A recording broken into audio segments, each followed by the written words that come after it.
Hi everyone, welcome to the Pumpkin Investigation Program. Thanks for joining me.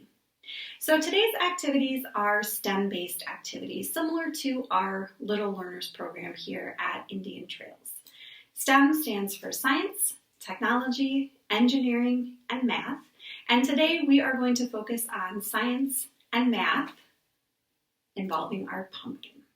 So if you have your supply bag from the library, you can go ahead and open that up. You're going to find a pumpkin inside, mini pumpkin. I've got a bigger one here, so it's a little bit easier for me to demonstrate with. And then we're going to take out our full sheet of paper. This is our observation log. You can see it has two sides here. We are going to start on the first side with the larger space for drawing. It's going to help us get to know our pumpkin a little bit. So we're going to start out with our pumpkin. I want you to take a look at it. See if you can think of how you would describe it. Is it big? Is it small? Is it round, square? What color is it? You can touch it. Do you think it's smooth or bumpy? Does it have a big stem or a little stem? I don't know. Take a look at your pumpkin. See if you can describe it to your grown-up. And then you can use pencil, marker, crayon, whatever you have on hand to go ahead and fill in your picture in this square right here. So the question says, what does your pumpkin look like? So let's see. We can go ahead and draw a picture of our pumpkin in that space.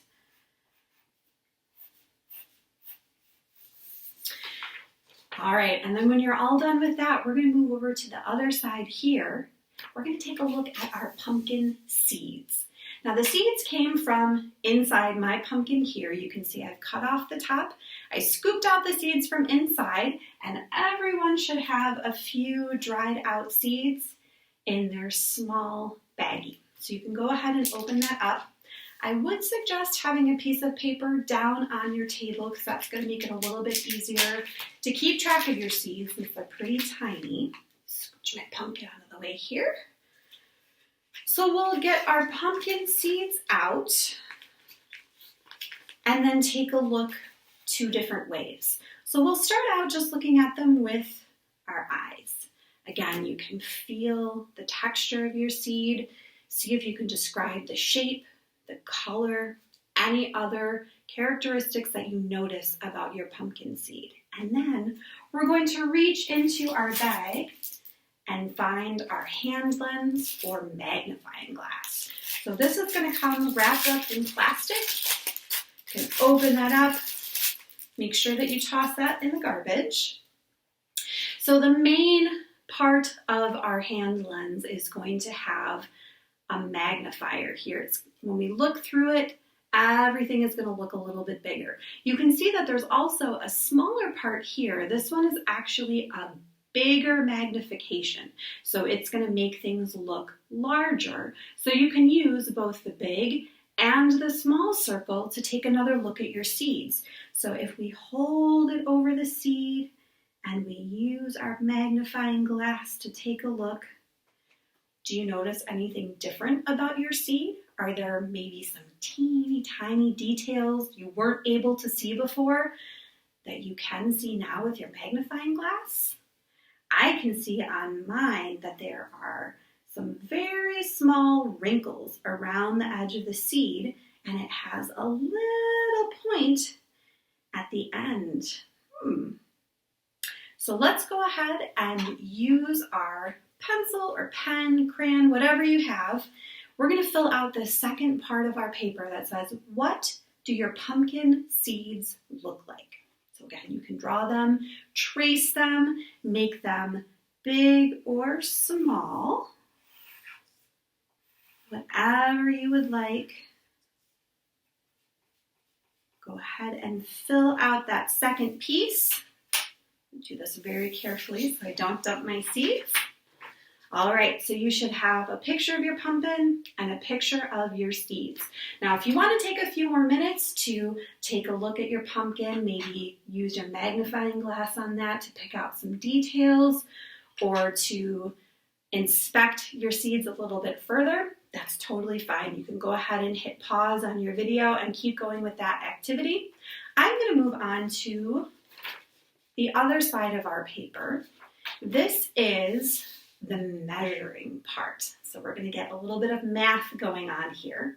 If we reach into our bag, we also have a measuring tape. You can see that mine is pink. Yours might be a different color. We're going to slip off the little cardboard rectangle here so that we can completely unfurl our measuring tape. All right, now we are going to make 2 sets of observations on our paper. We are going to make one set that's our prediction, which means it's a guess. I don't know exactly how big my pumpkin is, but I can make a guess as to how tall I think it is, how wide around the circumference of my pumpkin, whether or not I think it's going to roll, and whether I think it will sink or float. So let's take our pencil, and you might want to ask your grown-up for a little bit of help with this.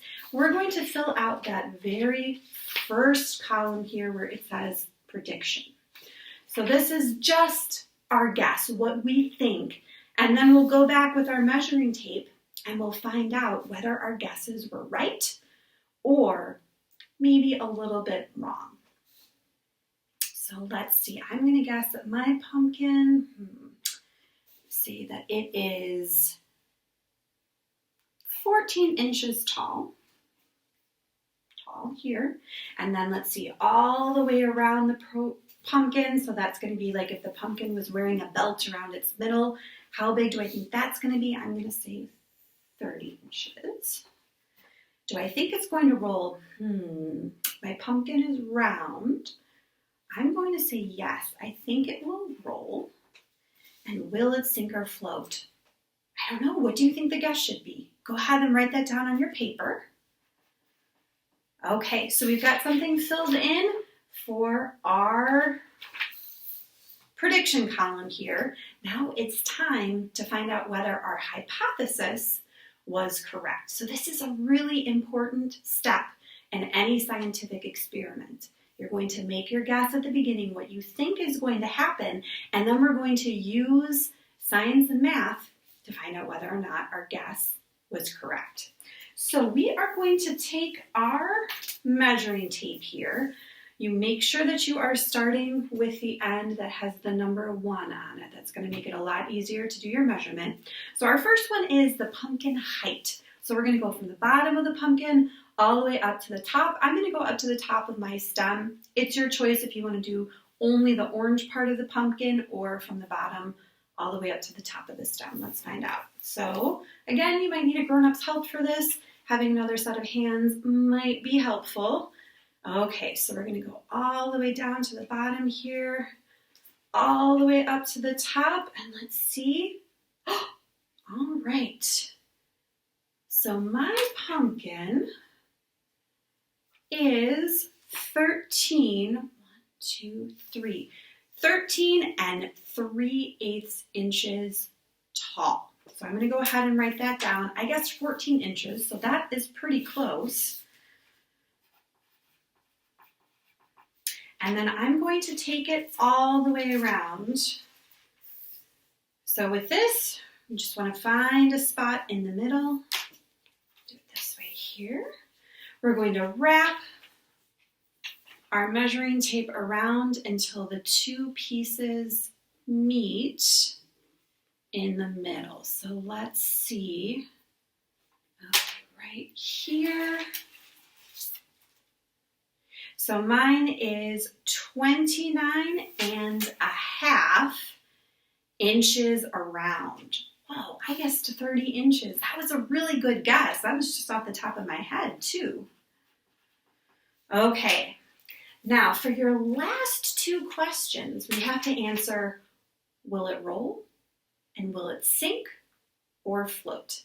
So I'm going to suggest taking your pumpkin to the floor, making sure that you have a nice clear space around you, and then giving your pumpkin a gentle push to see if it will roll. And if it does, you have your measuring tape handy, And you have a grown-up helper with you as well. So if it does roll, you can use your measuring tape to find out how far it rolled. And you can also record that on your paper. The last thing that we're going to try is a sink or float. Now, I don't want to spoil this for you because this is always kind of the highlight of our pumpkin investigation. This is a really cool part to try. So for this one, you are going to need an extra supply that's not included in your supply bag. You're going to need a container and some water. So my suggestion would be maybe a pot from your kitchen or a bigger mixing bowl that your pumpkin will fit inside.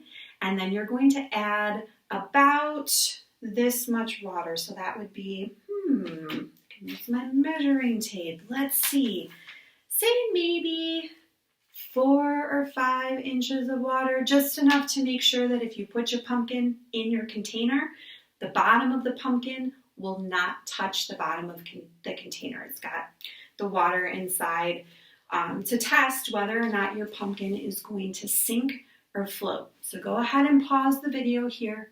Try your rolling experiment, try your sink or float experiment, and then come back and let's talk about what you find out. All right, my friends, so how did you do with the question, will your pumpkin roll? Yeah, pumpkins do. Pumpkins are round, kind of like a ball or an apple, and because they don't have any edges, it means that they're able to roll on a flat surface. So if you tried rolling it across the floor, depending on whether or not you have like a hardwood floor or carpet, maybe you got it to roll just a short distance, maybe it went a little bit further. And again, since you have your measuring tape handy, you can find out exactly how far it went. And with your grown-up's help, maybe try to get it all the way across the room or all the way across your backyard. See what different things you can do with that. So what about our sink or float experiment? What happened when you put your pumpkin into water? Yeah, your pumpkin floats. Now, the first time I tried this experiment, I was amazed. When we look at a pumpkin, it's big, it's kind of heavy, it seems like it's pretty solid, so we think, if we put a pumpkin into water, it's probably going to sink, right? But when we look inside a pumpkin, and mine is kind of cleared out because I took out the seeds to share with you for the seed experiment, but there's actually a lot of air inside a pumpkin. So yes, there are seeds, and yes, there's the flesh inside of the pumpkin that kind of holds all the seeds inside, but there's also a lot of air. So that means that when we put our pumpkin into the water, it's buoyant and it's able to float on top. Pretty amazing, right? All right, so you should have filled out, let's see, I'm going to enter my answers for this. Okay, so we should have on our observation log both columns filled out, our prediction as well as our real answers. All right, so now that we've completed our pumpkin investigation, there's one more activity included inside your bag, and that is a pumpkin sticker seed. So there should be a pumpkin-shaped paper inside as well as a sticker sheet. So you can go ahead and use stickers and any other craft supplies that you have at home, like crayons, markers, other stickers, maybe some stamps, or even some glue if there's something that you find. Maybe you want to put a leaf that you find outside or glue your pumpkin seeds on here, and you can use that to make your very own sticker seed. All right, one last piece of information that we want to share with you today. On the handout that you have here, we do have the KidZone email address. So if you take a really great photo during your pumpkin investigation experiments, or you want to share what your pumpkin sticker scene looks like, maybe you've got some questions or some program feedback, feel free to go ahead and send that in to me at the KidZone address. We would love to hear from you. I know I had a lot of fun with it, and I'm hoping that you did too. We also want to let everybody know that we do have a special story time that's going to be starting in November called Zoom to Bed. If you register ahead of time, you will get a link to the Zoom meeting, and then we're going to share some stories and songs to kind of wind us down at the end of the day and get us ready for bed in our Zoom to bed story time. So it's going to be kind of similar to night owls if you ever participated in that here at the library. We're hoping a lot of friends will join us. Don't leave Miss Lori and me on our own. If you do have any questions or if you want some help signing up with that, feel free to give the library a call or visit the kids desk. Or again, you can always use the online registration calendar. So thank you again for joining me today. I hope that you had a lot of fun with your pumpkin, and we'll see you sometime soon. Stay safe and stay warm, my friends. Have a great day. Bye-bye.